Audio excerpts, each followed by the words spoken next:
Okay, we're recording. Hi, everybody. Welcome back to Casey Ezell Writer Life. I've got another Meeting My Friends video for you today, and super excited to welcome David Sherrer to the channel. David, hi, welcome. Hello. Hi. So, Glad to be here. one note for everybody: David is a very busy dude, busy running his publishing empire that he created with his wife Lydia. So the sound that you hear in the background of like tape rolls going, that's like the empire's continuing to work. So Lydia is right there writing and stuff, and we have someone here who she comes over and packages the books for us. She's got like almost 100 packages to do today. That's amazing. I think she's almost done with it though. No, that's awesome. That's awesome. I feel really privileged that. Hello, Lydia. Bonus Lydia. All right, awesome. That's awesome. She is working on a short story, she says. Very cool. Very cool.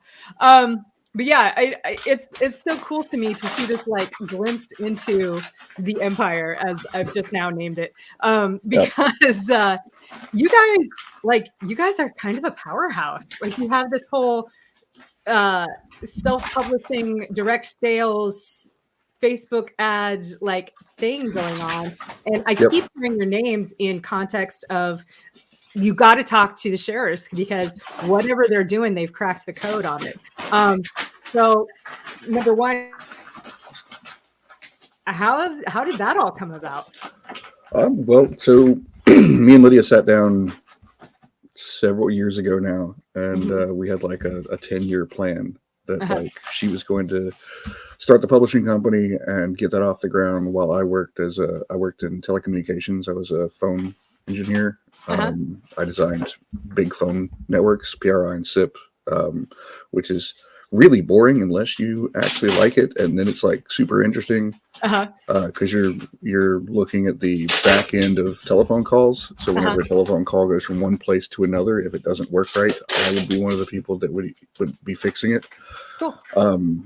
And then one day, this years later, after we've already got things kind of up and running, I was complaining about my job to Lydia because I was the engineer on a lot of, at this point, I'm actually designing stuff and programming devices and things like that. And I would get phone calls at like 3 a.m. because my name was on something. And they're like, this thing you designed does not work. And I'm like, that's because you did it wrong. Like none of this is built how I designed it.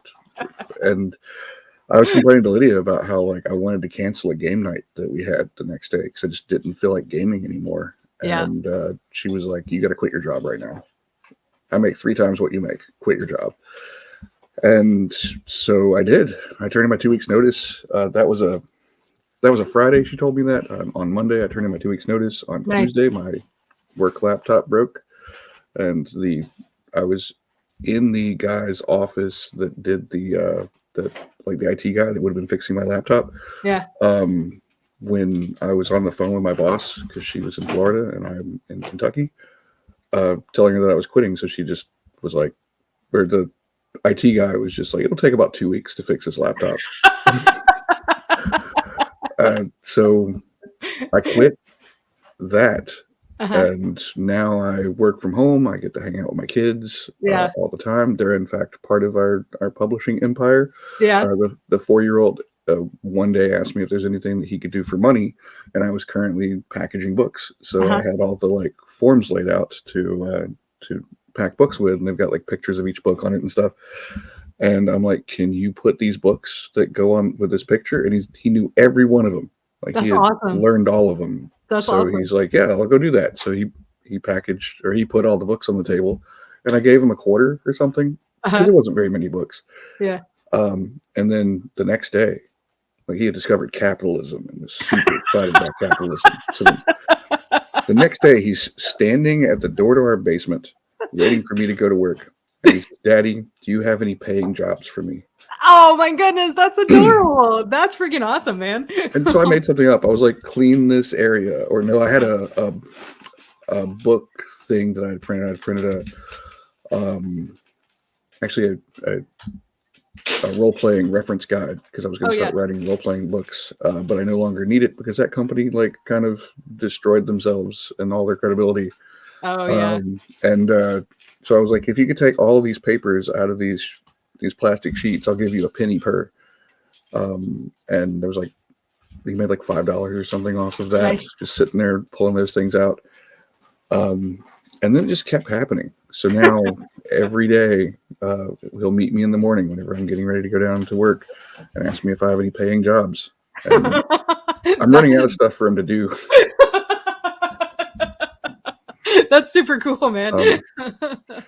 But I took over the advertising and marketing and handling of the physical book orders and stuff from Lydia about 2 years ago now. And I've been doing our Facebook ads, and I've been doing our trying to do a lot of our in-person marketing stuff and networking with people. Yeah. Trying to give Lydia more time to write. Right. Because we've grown to the point that if I didn't take over this position, we would have had to hire somebody. It just made way more sense. Sure. So now, speaking of Facebook ads, so that's, I think, the first context where I first heard people say, "Oh, you have to talk to David and Lydia." Like I knew of Lydia for a number of years, just because I'd seen her ads, I'd seen her books. I knew, that she was a very successful indie author, and I knew that she was writing with John Ringo, which I've also done.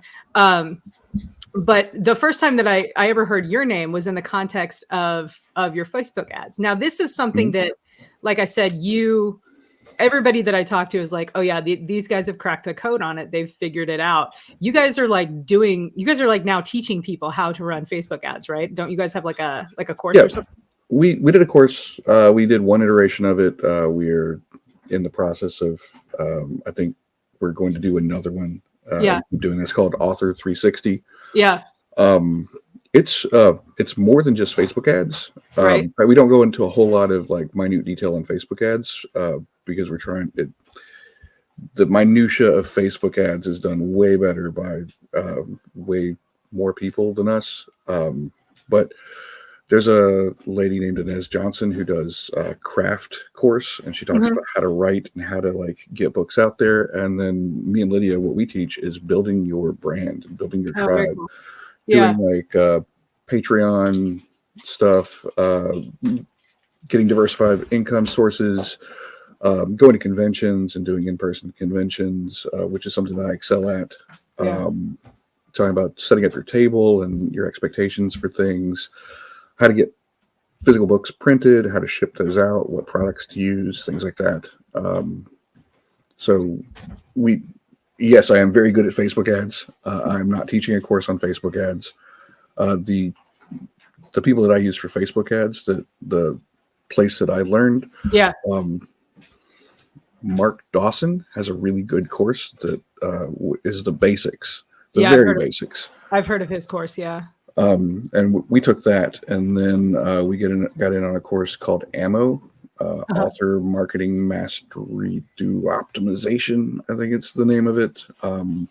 And it's a pretty pricey course, but it's got us to where we are today. That's awesome. That's very cool. And I will get links from you, and I will put them in the description of this video. So if anybody wants to go check those out, you guys can do that, to include David and Lydia's Author 360 course as well. Because you said you're going to do another iteration of it, yeah? We are. There's not a date on that yet. Okay. Because we got super busy. Yeah. Everybody else involved also got super busy. I've never heard of something like that happening ever. So everybody that took the first course, the negative feedback that I got was that my voice was too soothing and that you kept falling asleep. And I'm like, what do I do with that? I can't make my course portion better. That's funny. Maybe you should just market it as an ASMR course, right? Help you fall learn asleep. To build your author brand while you sleep.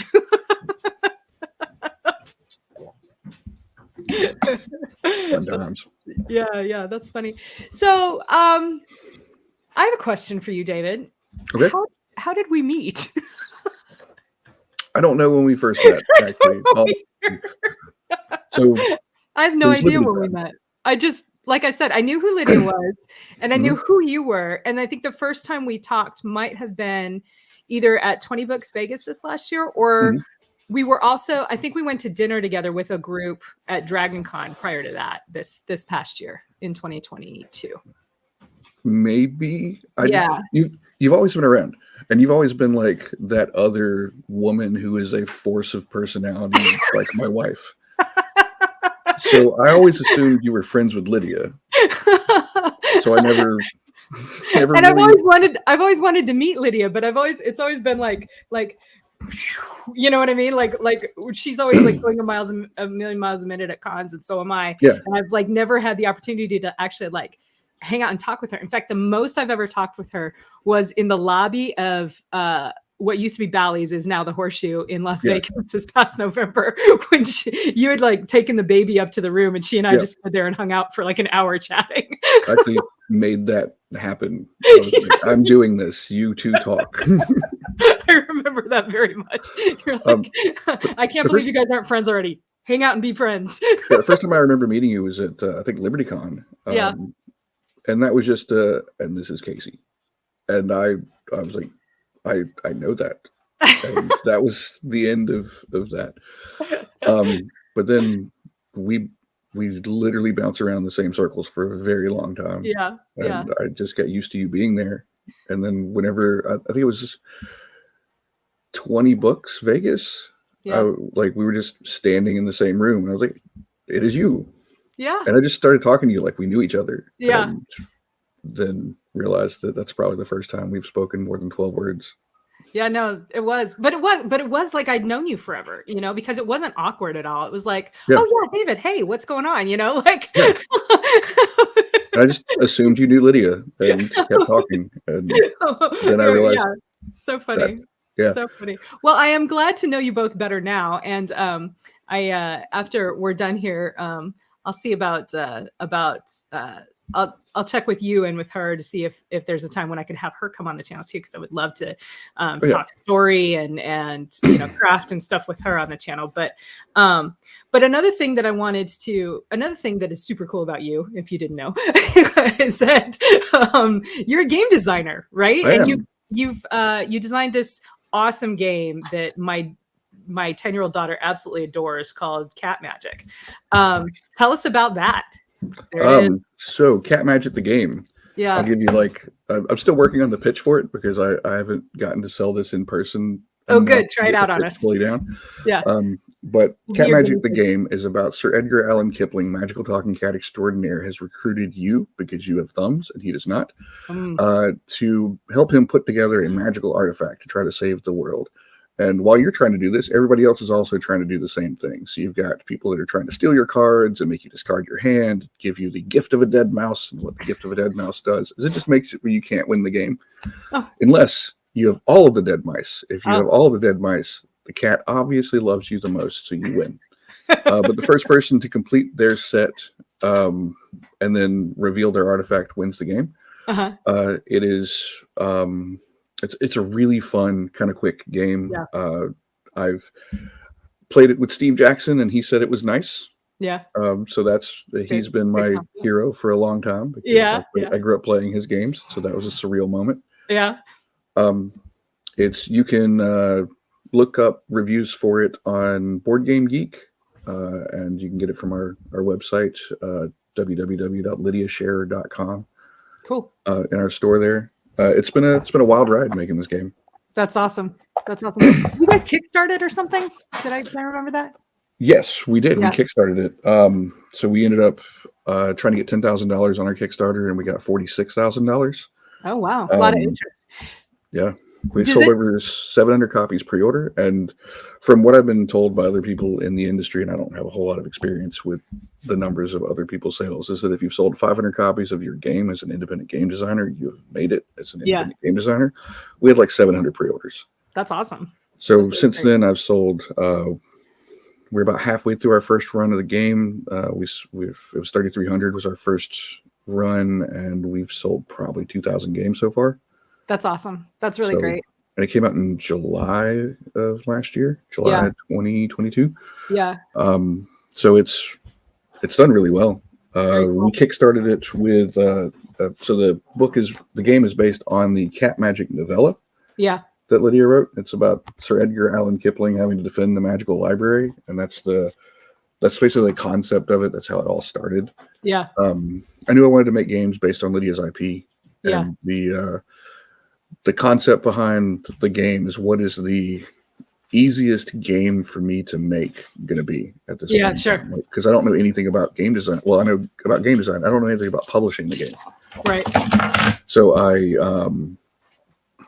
was like, okay, I want to print a card game because cards seem easier to work with than boards whenever I'm trying to get it printed. Sure. I sat down with a spreadsheet and a goal. I wanted it to be a certain amount of cards. I wanted it to be pretty simple and easy. So I'm designing the game took me like 20 minutes. Yeah. Like Wow. sitting down and just like, because I knew what I wanted to do going into it. Yeah. I had goals, like construction goals, like physical product goals. I wanted it to be big enough that you could sit it on the shelf and not have it fall over. Yeah. And I wanted it to be solely cards. Yeah. Me and Lydia sat down and with a set of just printed out. See if I have any here. I don't. I've moved those away, but just like it's a card sleeve with a Magic the Gathering card in the back. Yeah. And I printed out some paper and just drew the card design on it. Just did every card by hand. Yeah. And that was the first thing. Me and Lydia sat down to play it, and I forgot to make one of the cards because just forgot to make it. I did not print it out. But me and Lydia both needed that same card to win. So the first ever game of Cat Magic could not be won, and we played the whole game. I feel like that's kind of appropriate though for a snarky cat game, though. You know what I mean? Like, ha ha ha. And then, oh, here it is. Here's I found it. This is how the card game looked to begin with. Oh, it was just words on paper, no pictures. Yeah. Nothing like that. And then that turned into these like cute cat pictures. Oh, they're great. Yeah, no, the cards are beautiful. Like the artwork is gorgeous on it. Oh, finding the artist was really hard. Yeah, what was that process like? So I did this all in the middle of the pandemic. Yeah. So COVID is happening and everything sucks because nobody's doing anything and nothing's open. And I went to there's a website called ArtStation. It's basically like an online portfolio. I think it's called ArtStation. Yeah. Where you can find artists to do things. I picked out 40 artists that I liked the art of and was like, I could live with these people doing my art. Sent out emails to all 40 of them, and I got 7 replies. Yeah. 7 replies I got were, what is my budget? And I'm like, I run a publishing company. I buy art all the time. I'm not going to tell you the maximum amount of money I'm going to spend on this. I would like to see your prices. I was a bit more eloquent than that. Sure. I spent years writing emails in a big company. So Yeah. Of those, I got 3 back. Of those 3, they asked me again what my budget was. And I was complaining about this to our nanny that we had at the time, the lady that was taking care of our kids while we were working. Right. And she immediately gave me her price list. She was like, these are my prices. And I'm like, you do art professionally? Because I know she drew all the time and she did doodles for our kids and stuff. Yeah. So she was like, this is what I do. And then she drew some examples for me. I think I have some here somewhere, and they were really good. I was like, can you draw a cat and a bottle of ink? And she drew this bottle of ink right here. Oh, that's cool. And that is almost exactly what ended up in the final product. Yeah, it is. And I was like, that's perfect. I will totally hire you. And then she quit being my nanny. And we had to find a new nanny because she had a paying art job. She had a paying art gig.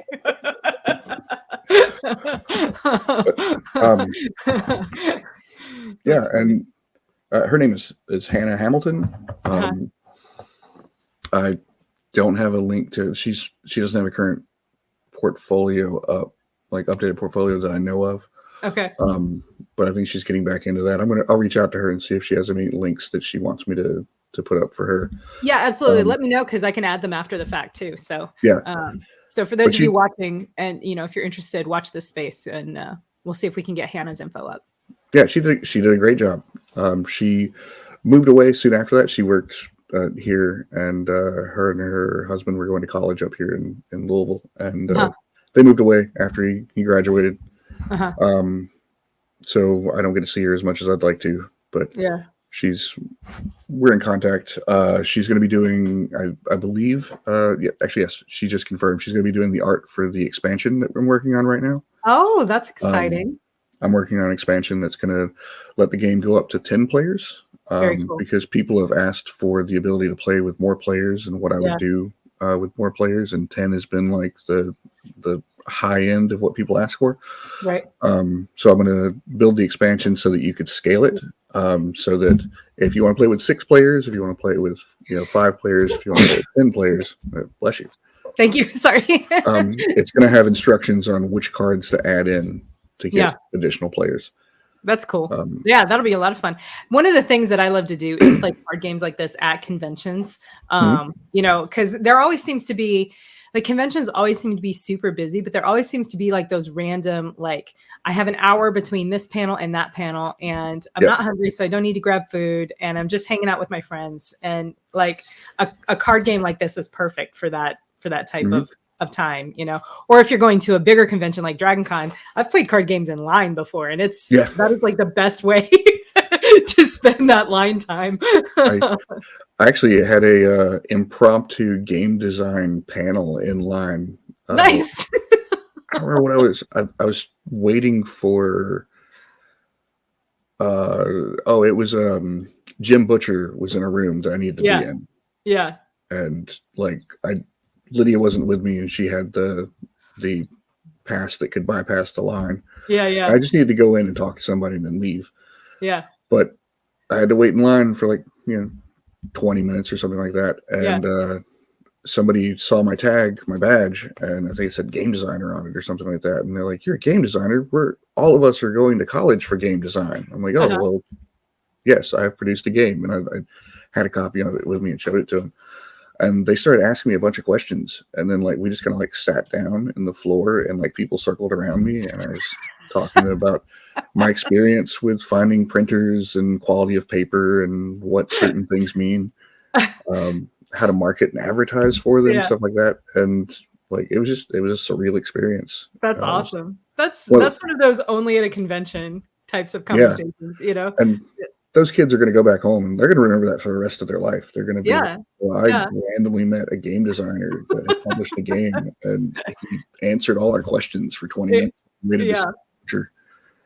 Yeah, that's awesome. So speaking of big conventions and games and things, let's talk about this, because I've sent out some some messages, or I've included a blurb in my email newsletters for the last, month or so, but it's Dragon Awards season, and your game is eligible for a nomination in the best tabletop game category. That's pretty exciting. I'm super excited about that. I've been sitting out with our newsletter and things like that, and I actually had people reach out to me first before I reached out to them. The reason I realized what was going on is people were like, "Hey, I voted for your game for this thing." I'm like, "Wait, what?" Yeah. So for those of you who aren't familiar with the Dragon Awards, first of all, what rock are you living under? Because that's amazing. But second of all, the Dragon Awards are a 100% fan run voted award, and in order to be counted a finalist, a property has to get a certain number of nominations, and it's everything within the previous year from 1 July to the following July or something like that is eligible. And so Cat Magic came out at the very beginning of the cycle for this year's award, right? Yep. So, which is great because we've had a lot of time for people to play it and enjoy it and get to know it. So if you have played Cat Magic, or if you check it out and decide that you want to play it, or if you're just like, that seems like a cool dude and I really want to support an indie game designer for a major, big deal award, highly recommend considering nominating Cat Magic in the category of best tabletop game for this year's Dragon Awards. I will also have a link for the Dragon Awards nomination sheet sign up link in the description. All you need to nominate is an email address. They're not going to send you any advertising or anything like that. The only thing that they will send you is they'll send you a confirmation email, which you must open up and click on. Otherwise your nomination will not count. And then when the finalists are announced, they will send you a finalist ballot for you to choose which finalists should actually win the award. But other than that, you get no spam from it. So it's actually a very cool process. And even if you don't nominate Cat Magic, I highly, highly recommend, please go in and just nominate your favorite properties. So there's categories for different genres of novels. There's categories for TV shows and movies. But the Dragon Awards, like I said, are 100% fan voted. So if fans don't let their voices be heard, then the award, isn't as good as it could be. So yeah, there's my spiel on the Dragon Awards. You got anything to add to that? That was pretty much it. I would love to be nominated for it. That would be like amazing. That'd be a huge bucket list thing. Bucket list, milestone thing. Sorry, my cat's being weird. Well, of course. Yeah, that's what cats do. That's why we make games and write stories about them. He's staring off and then looking at me like I'm supposed to do something. He's almost bigger than me now, so he can take care of himself. Right. Oh man, that's cool. So what does the future hold for Team Sherrer then? Well, Lydia just put out. She just submitted. She submitted recently the Transdimensional Hunter 2, the sequel to Into the Real. Yep. Yeah, I saw the cover art for it. It is gorgeous. Yeah, it looks great. Lydia has contacted the artist previously and got a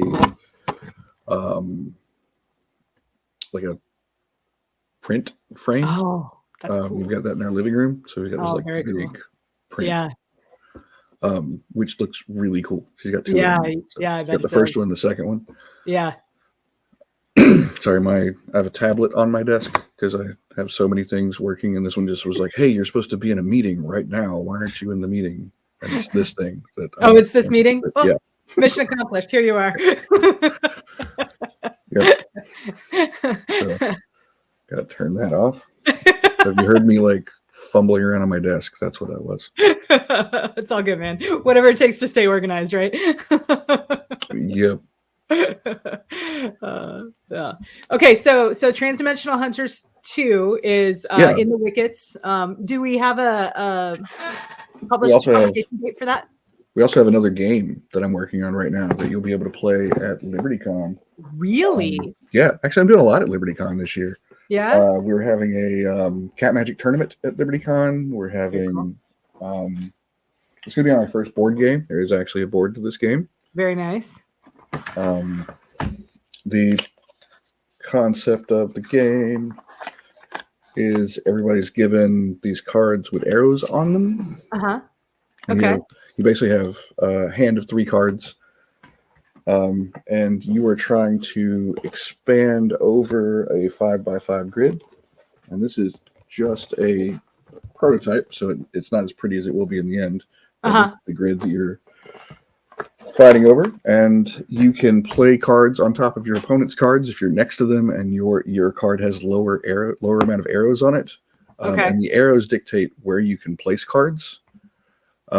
So your arrows your cards that have 4 arrows and 3 arrows are arrows that score the most points at the end of the game.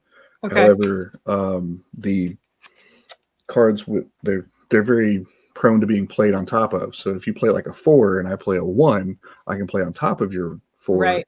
However, at the end of the game, it's only worth 1 point Right. and not worth That's 4 cool. like the other one is. So we're working on that right now. We're getting it. It's been play tested a bunch. My local gaming store, one of the local gaming stores that I go to, there's several around here. Lowell has a ton. Yeah. But there's a store called Miso's Game Room that's given me lots of support. They carry my Cat Magic game pretty much since they opened.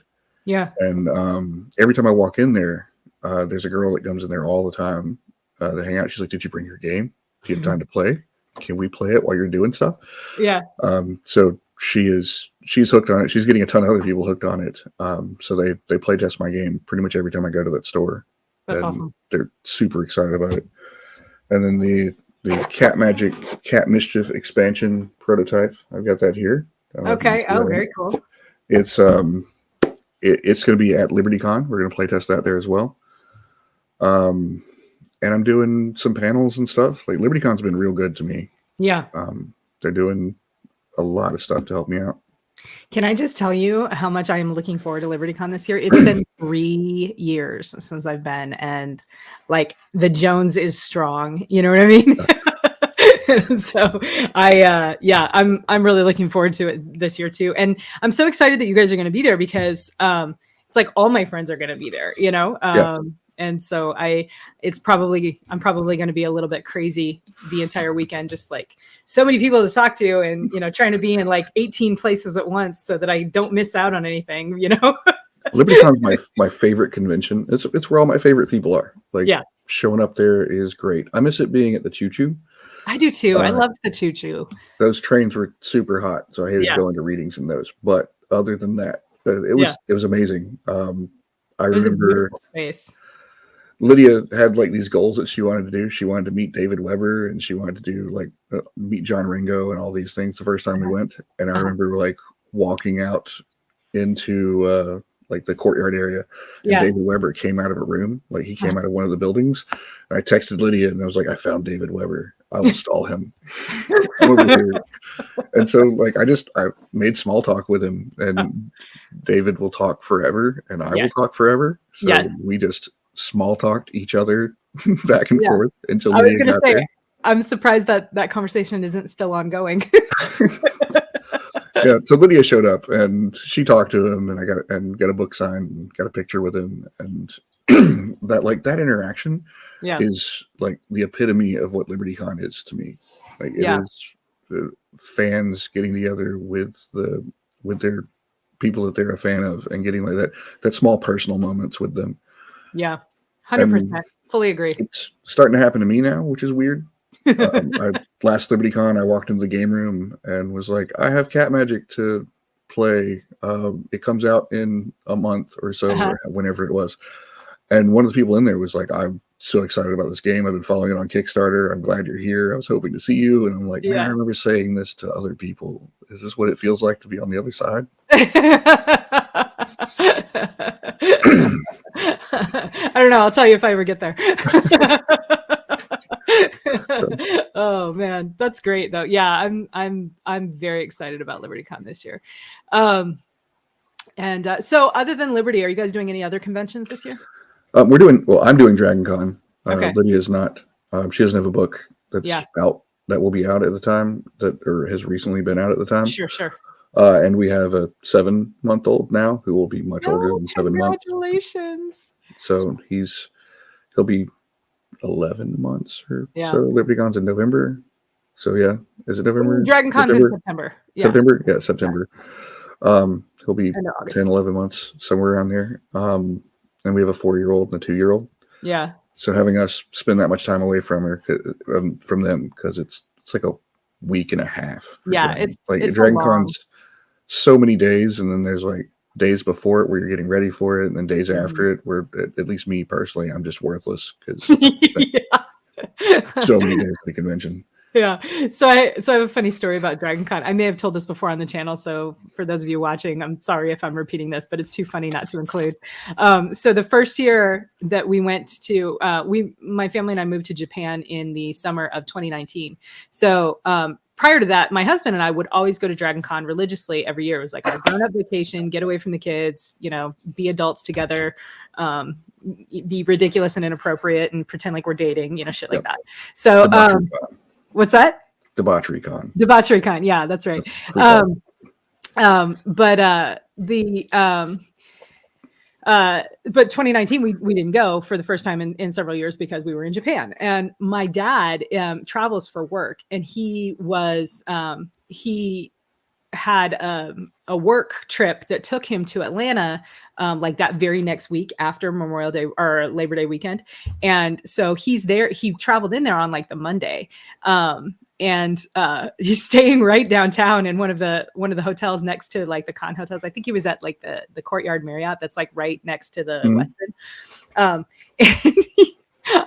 I called him, just I don't remember why or whatever, but he was like, "Hey, so I'm in Atlanta," and I knew immediately where he was going with this. I was like, "Oh, you're at Dragon Con." He's like, "Yeah, is this the thing you go to every year?" I'm like, "Uh-huh." He was like, "Casey, these people look like they've been through a war." And I'm like, "Well, it's more like a 5-day bender." He's like, "Yep, that checks." I used to, way back when I was younger, the way that I would get into Dragon Con is I knew one of the people that was on the security thing for Dragon Con, and I would sneak in. Oh, no. And if I got to them, he gave me a badge. Yeah. I'd have to tell him how I got in. And then they would go plug whatever hole it was in their security. And then you like red teamed Dragon Con. I love it. That's how I got into Dragon Con for a while. That's awesome. I wish I remember that guy's name, but he probably doesn't want me to say it on something. Maybe not. Maybe not. That's cool. It's like a quest every year, Every year I'd show up at Dragon Con with all my stuff, and I'd be like, "All right, I'm setting my stuff here, and then when I get my badge, I'll come back and then go off and figure out how to get into Dragon Con." That's funny. That's funny. We should have some conversations over beverages, and you can tell me some anecdotes, because that'd be a hell of a conversation. That is not the best thing I've ever done. I once got, as far as sneaking into places, I once got paid to sneak into places. I worked for a marketing company that was basically their business model was that they sold event tickets, and you were supposed to go to businesses and sell to people that like sell to businesses or employees and stuff like that. Just pretend you're supposed to be there. I was once selling Braves tickets in Atlanta because I'm originally from Atlanta. Yeah. And I snuck into one of the Coke buildings, one of those massive Coke buildings, to sell tickets to Braves games, which Coke funds. And everyone there already has Braves tickets. And I didn't know that because I don't follow sports. So I snuck into this building and eventually was going through the floors and stuff like that. I pretended that I knew what I was doing and that I was on a mission, and that I didn't allow anyone to stop me because I was late. Yeah. I followed somebody into the elevator. I had to get a key card to go in. Whenever I looked at the board on the way in and picked a random name and was like, "I'm here to see this person." Kind of a thing. And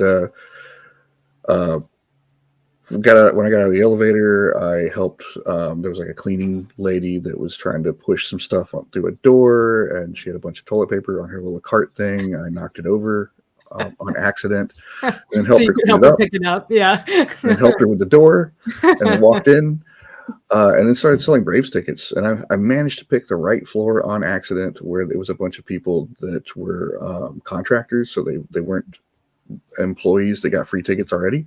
Nice. And so I sold a whole bunch of Braves tickets and walked all around this floor, and then eventually I walked into an office, and because I was escorted in by somebody else who was showing me around so that I could sell to everybody and make sure nobody was left out. And I ended up in an office of a security person, and the security person then sent me upstairs to the top floor. And I walked in this room, and it was like a crazy room, for a crazy scene from like a movie. And I walked in, and there's this gigantic desk with this lady sitting at a gigantic desk, and then there's these really small benches and neon signs everywhere. I sit down, and the other guy that was with me, because we always worked in pairs, was in there, and he looked like he'd been there for a while.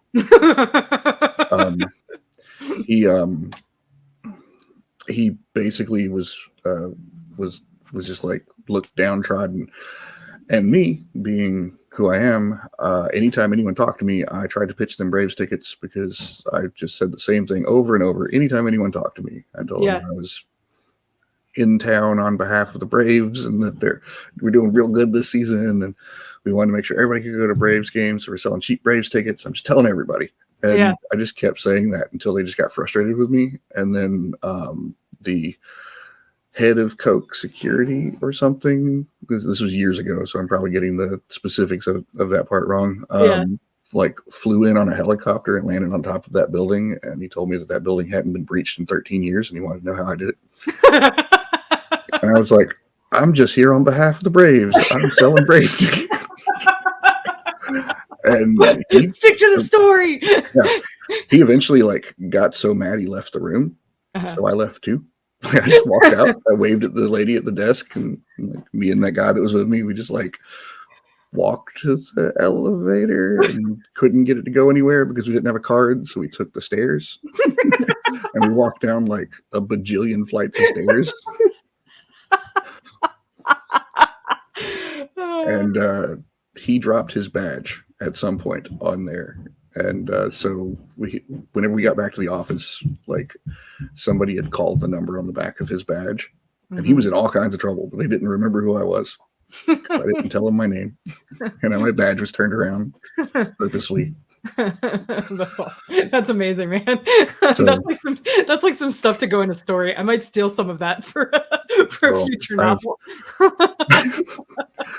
That job was wild. I stopped working that job right after that, because right after that I walked into there's glass doorways where you've got glass door, and then the air conditioning starts, and then another glass door. It's like an airlock.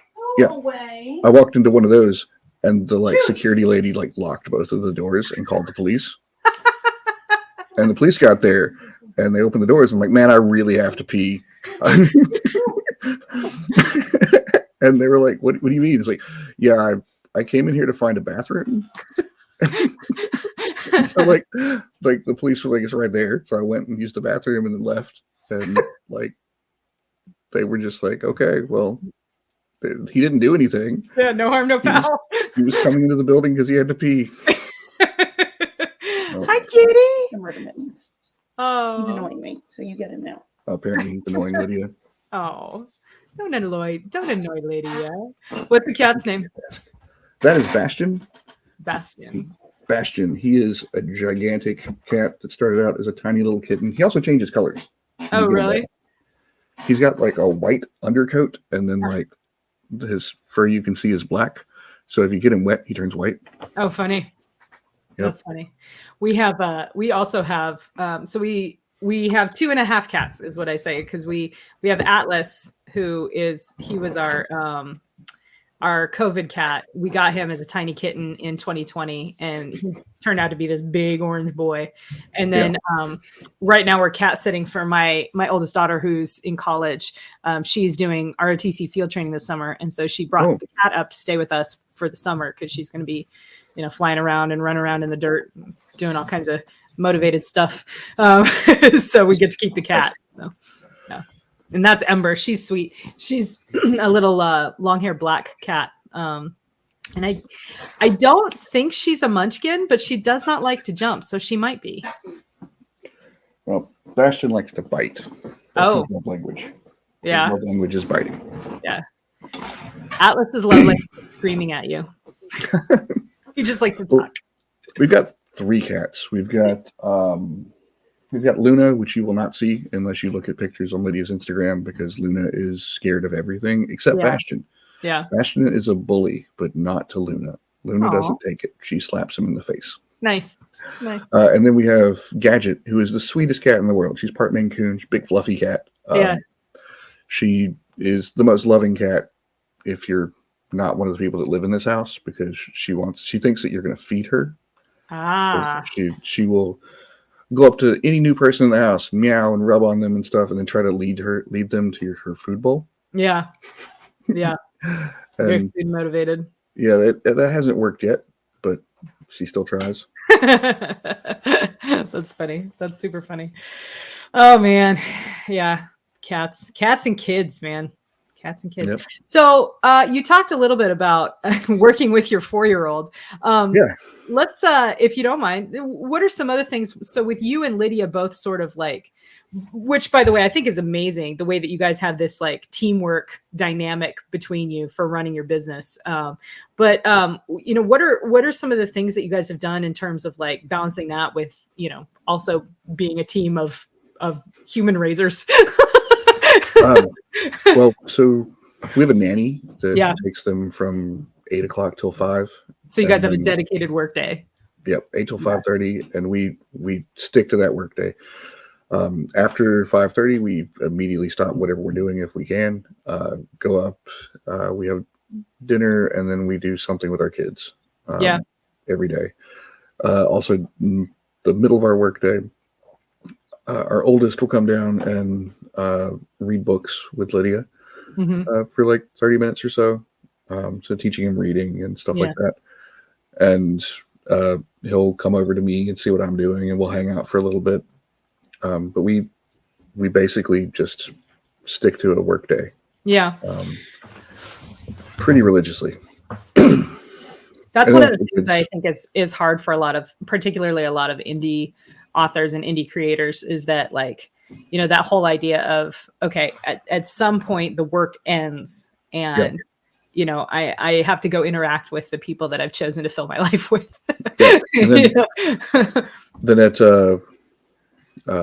like 9, 10, whenever we get the kids finally into bed and sleeping, we generally go back to work for a couple more hours and go to sleep. Yeah. So that's a lot. But it's, I think it's cool that you guys are able to do that there at your house, so that, you are able to do things like spend 30 minutes reading with your kid, or, and whenever I go out for lunch, I hang out with them. I'll go make myself some food. And if they're playing outside, I'll sit outside with them, or I'll talk to them while I'm eating, stuff like that. Or they'll like show me what random thing they've colored. And Wesley will ask for money to make money. Yeah. Our oldest is absolutely a capitalist. He's actually at the door right now. He just, I don't know if you guys heard the mommy. I don't know if you picked it up. But I can hear him. That's cute. That's super cool. He is going to do that until somebody responds. Okay, Lydia's got him. that was the voice of doom right there. He is gonna do that. Yep. But usually I'm the one that goes up there whenever he does that, and whenever I open the door, he's like, "Can you pay me to do something? I just want to come down and be around you guys and make money." Yeah, it's a win-win as far as he's concerned. Yeah, for sure. I mean, it's great though. I love the concept of involving your kids in your family business as much as you can. And, I hope it continues to breed success for all of you, Oh, actually, I have them on my shirt too. Oh, your kiddos? That's awesome. Yep. What does it say? It says the Dread Pirate Crew. This one, Dread Pirate Crew. Is because we call it Wesley. His name's Wesley. So sure. Dread Pirate Roberts thing. Yeah. Like, whenever he was a kid, I got him a bib that said "As You Wish," and Dread Pirate in Training, custom made. We constantly make jokes about that. And then we met Carrie Ewis. I think that's how you pronounce the last name. We met him, the guy that played Wesley. At a convention. We got a picture of me and Lydia and Wesley, and he was wearing the bib that said "As You Wish." Oh. And we talked to him for a little bit, and we're like, "Yeah, our kid's name is Wesley," and he was so like excited about that. Was he? And, Wesley was like 1.5, so he didn't care. He was. The only thing he cared about is that the lady with the camera waved at him and went, "Hey, look at me!" And he looked up like deer in headlights. Both me and Lydia look like we've worked 3 days at a convention. So it's not the best picture, but it's great. No, that's great. So my oldest daughter, her name is Coriel, which I got from a novel by an author named Sharon Shin, who I was super privileged to edit in. She gave me a story for No Game for Nights, and and it's an amazing story. It's a great story. But I in one of our emails, I was like, hey, I feel like I have to confess this. I might have named my kid after one of your characters. And she was like, oh, that's so beautiful. So she was great. very lovely and very gracious about it, but I felt super awkward.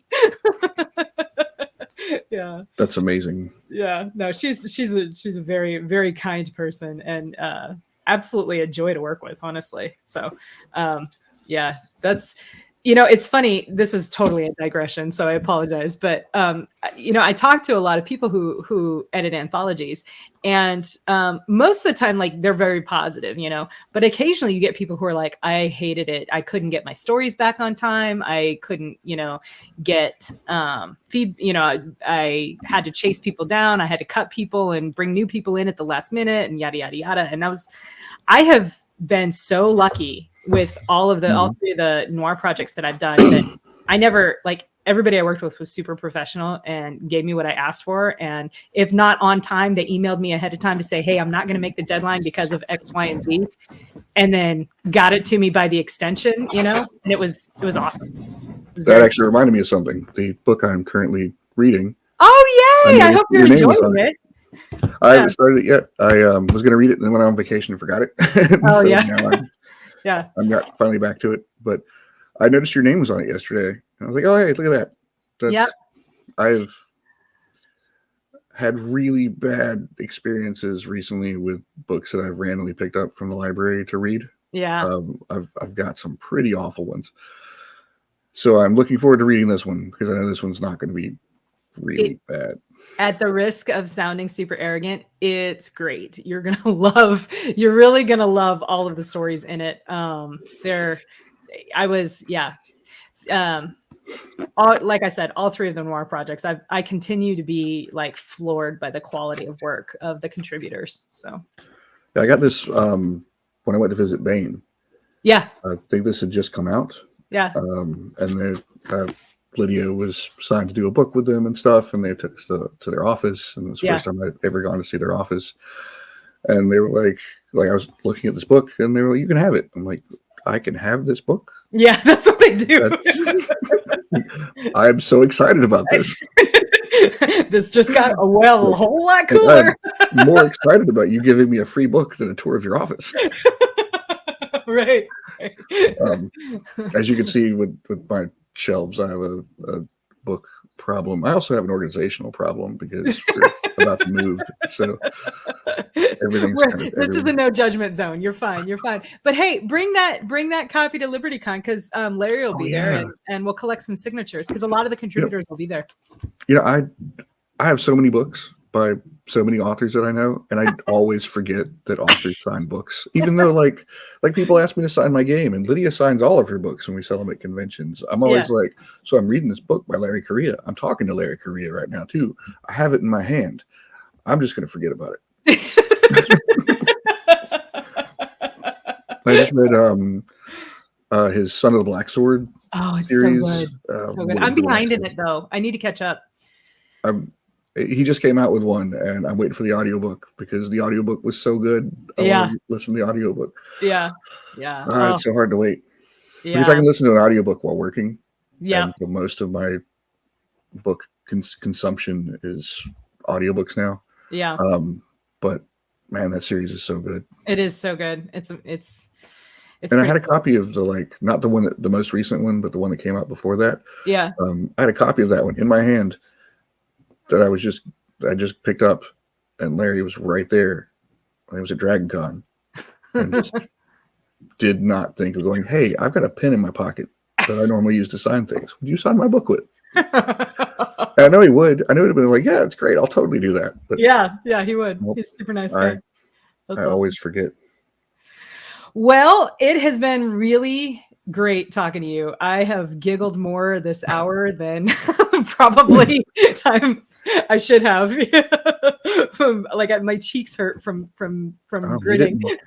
We didn't get into a lot of the stuff I do too. I know. We will. Well, I tell you what. Why don't you come back and bring your wife onto the video for more than a split second next time, and maybe we can talk about So I also like have a background in like street performing and working for Renaissance festivals and juggling fire. You can juggle for us. No, I'm just kidding.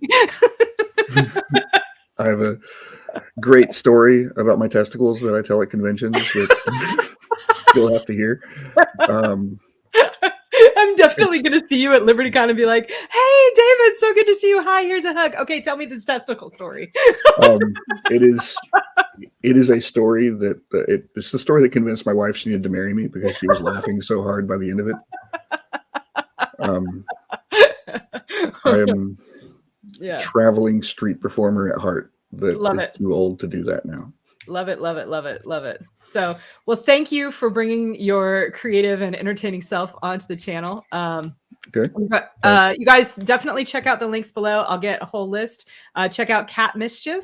Oh, this is new. This is not one this is Lydia's newest novella, Cat Mischief. If you like magical talking cats, this is Ocean's 11, starring a magical talking cat.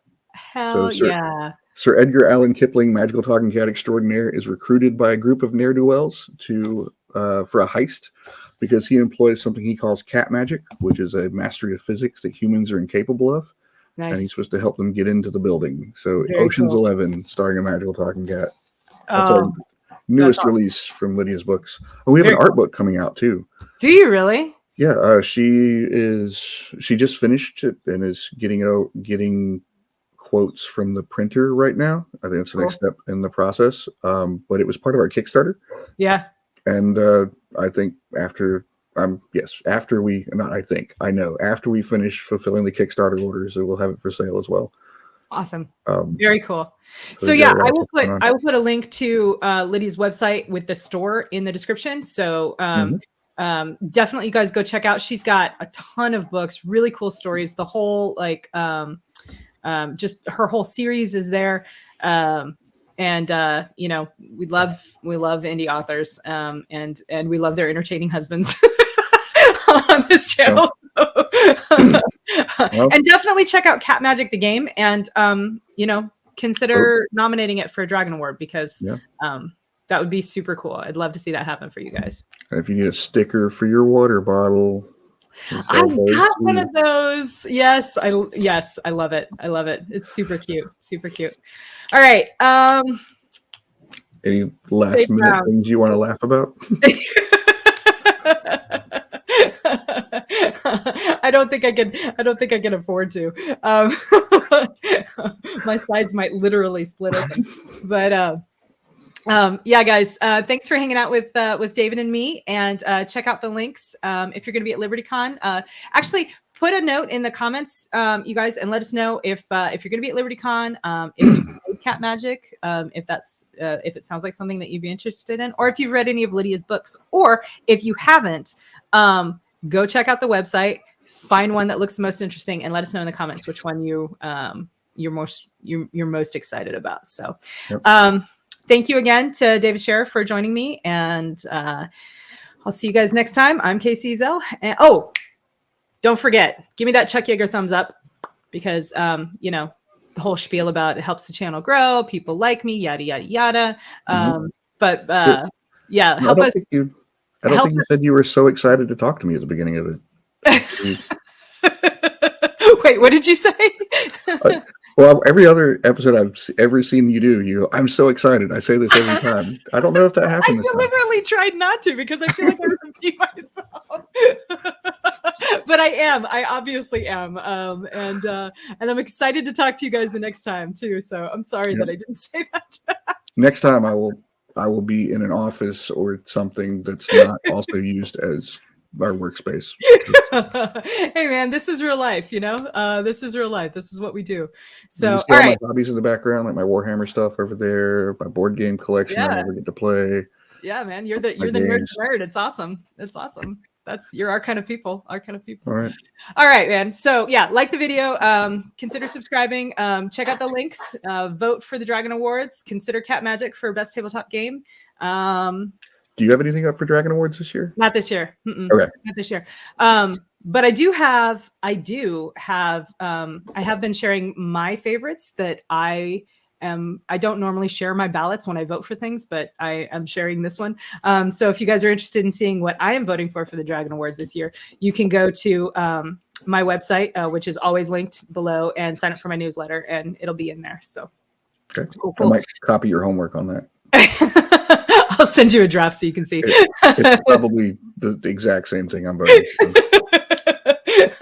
There's a lot of really good stuff available, really good stuff out this year. So that's one of the reasons why I'm kind of doing this push, is because I'd really like to see some of these really great, especially some of the indie stuff. I'd really like to see it, recognized with at the very least a finalist nod. But how cool would it be if we could get like Larry Correa said it best. He said that he has won multiple Dragon Awards. Please don't vote for him. Yep. Either him or David Weber. No, it was Larry. He won. Larry? Okay. Yeah, he won the very first Dragon Award for fantasy, I think. Yeah. And he's won like 2 or 3 more times since then. And he has specifically told his fans, he's like, listen, please vote for some of these other creators. And his fans are like, yeah, we're defiant. And they voted him one more. Yeah, he had a really big post explaining it a few weeks ago, and I'm super much respect for that. He is of all of the people that I've worked with in my career, he is at the very top tier of people that have specifically made deliberate efforts to reach back to up and coming creators and really kind of help them along. You know what I mean? So yeah, much respect for that as well, especially since I directly benefited from it. All right. I'm sorry. I've tried to end this video 4 times. So you guys, thanks again. And give me that Chuck Yeager thumbs up, and we will see you next time. I'm Casey Zell, and this is my writer life. Bye. Bye. And now I click the button, and it almost ends.